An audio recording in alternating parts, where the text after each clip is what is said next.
দেখুন আজকে রাতের খাবারে পনির আর লুচি করা হয়েছে। মোটামুটি ফুলেছে, আমি অত ভালো লুচি করতে পারি না, যাই হোক চেষ্টা করি।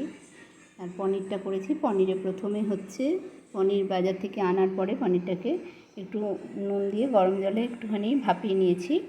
সামান্য কিছুক্ষণ ভাপানোর পরে পনিরটা নামিয়ে নিয়ে ওটাকে আমি ঘি দিয়ে আপনার পনিরটা ভেজে নিয়েছি। এবার পনিরটা তুলে নিয়ে ওই ঘিয়েই সাদা জিরে ফোড়ন দিয়ে চারমগজ বাটা, পোস্ত বাটা, কাজু বাটা, কাঁচা লঙ্কা বাটা, সামান্য রসুন, জিরের গুঁড়ো, একটু সামান্য হলুদ, কাঁচা লঙ্কা বাটা আছে, আর একটু সামান্য মিষ্টি দিয়ে পনিরটা রান্না করেছি। তারপরে আমি একটু দুধ দিয়েছি ওর মধ্যে, মানে মেট্রো ডেয়ারি বা যেই হোক, যে কোনো রকম জাতীয় কোনো দুধ আর কি দিলেই হবে। আমি ওই দুধ দিয়েই করেছি পনিরটা।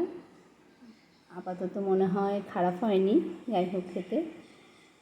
দেখুন এই পর্যন্তই আজকে রাতের রান্না, আজকে রাখছি।